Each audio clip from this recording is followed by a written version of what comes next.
Okay, so this is my week and 10 days, right? Um, 10-day later review of the iPhone 16 Pro. And I have to say, the watch, Series 10 watch, wasn't as much of a sea change as the phone was coming from an iPhone 13 regular. I don't know why I do the hand gesture of regular. Um, but I love the phone. Love the size. ProMotion, honestly, I don't really notice it. It's probably one of these things where, I have it on my iPad Pro 11. ProMotion could be one of these things where when you use it, you don't notice the difference until you switch to something that doesn't have ProMotion. And then it's like, oh, I can see how choppy the scrolling is. But that said, let's see. The always on display, frankly, kind of freaks me out. I'm updating CapCut. Just trying CapCut Pro and using the cloud storage. But the always on, I really could care less about. Again, it kind of freaks me out getting used to it. The camera control button that I thought I would love, honestly, where are we? We're kind of like, oh, backwards. I keep forgetting keep forgetting to use it. You know, um, and why did I see? Don't even know how to use it. So yeah, I need to hopefully when they get Apple Intelligence going, I can use it more, leverage it more. I don't use it. I have to consciously remember to use it, and honestly, I end up defaulting into using the screen. So yeah, I would agree with a lot of people that it's kind of pointless now. The action button also kind of pointless. Um, though I had to figure out a quick way of turning off silent mode. Not that I turn it off all that much. I had it set up for the Black Magic app. Um, Actually, let me clean my screen up. I had it set up for the Black Magic app, and just and because I got a ND filter from Newer, however you want to pronounce it, 62 millimeters magnetic. It's pretty cool. And so I'm trying Blackmagic. And the fact that you can do HVEC,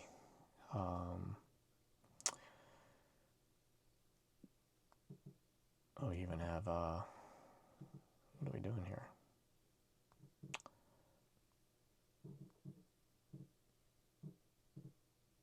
I don't know what the heck I'm looking at.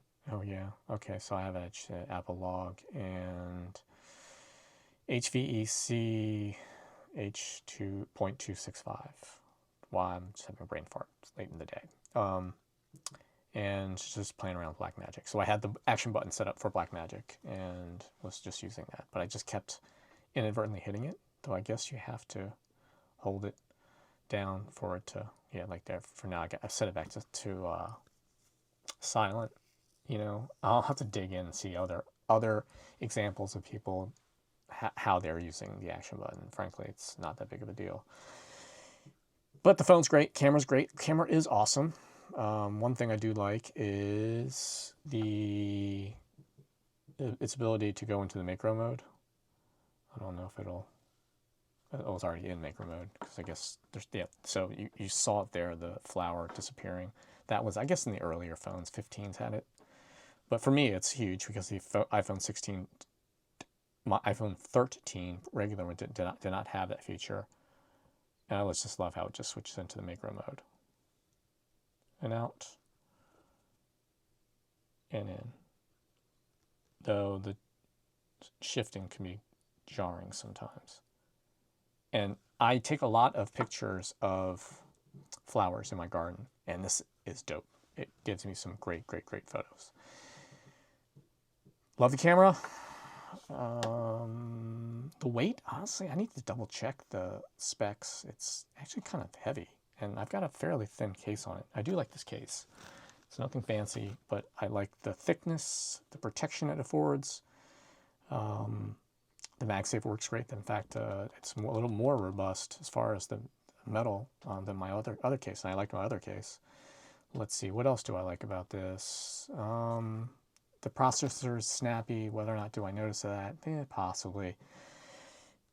Larger storage is the main reason why I got it, so I wouldn't have storage anxiety. Though now, since I'm using CapCut Pro, and if it uploads it to the cloud, maybe it's going to use less storage on board, because CapCut uses a ton of onboard storage. Like the color, but you'll have to keep on using clear for it. Let's see. Yeah, whether or not it is worth it, yeah, sure. I'm a heavy user of my iPhone for content creation. And that said, it's totally worth it. I committed to myself that I'm going to get a Pro next time I get a phone, and I stuck to my guns and got it. I don't regret it. Do I regret it? No, I don't regret it, because I think I would have upgrade-itis if I got the regular 16.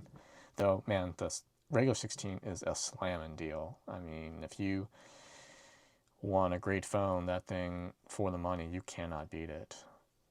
But again, I was afraid I'd have upgrade-itis. I thought I'd just treat myself, and if I decide, 3 years from now when I upgrade to another phone, do I go for the regular or the Pro?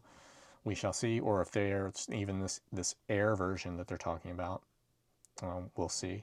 I hope they get the camera control button and Apple Intelligence enabled, and get that all squared away as far as it working. Here, one thing I do love is the audio mixer.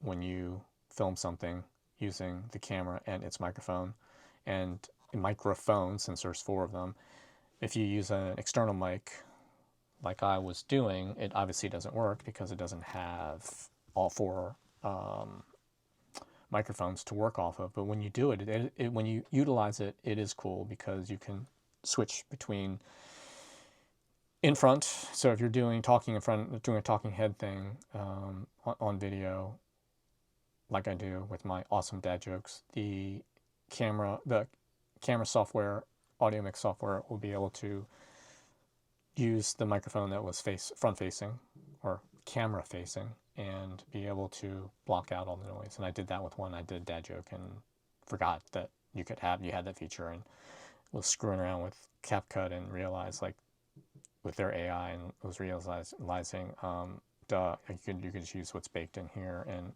clean up that audio, and it really does make a difference. It sounds a little bit artificial. There's no warmth in it, though I'm sure somehow you could add some warmth into it, but it does take out that kind of like background hiss and focus it on the audio that comes from the front of the camera. So that's really cool. Yeah, it's snappier. It's nice knowing, since I am a heavy user of the phone, it is nice knowing that this is the best.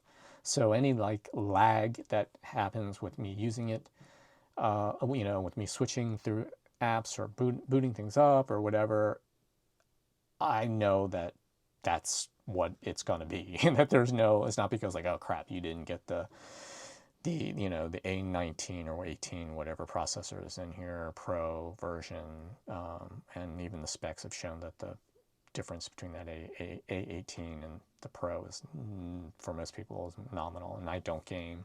I got enough darn hobbies.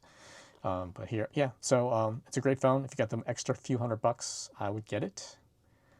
The titanium is pretty dope, but everyone uses a case. I am curious to try an aluminum ring for the phone. My luck, it ends up dropping right on it, but hey, that's me being a pessimist. But yeah, the titanium is cool. Yeah, if you have the extra money, I would definitely get it, because if you're like me, then you're going to wonder, like, oh, did I get the best one, or did I get the compromise, and am I missing out? That said, thanks for watching, and like and subscribe for more ramblings.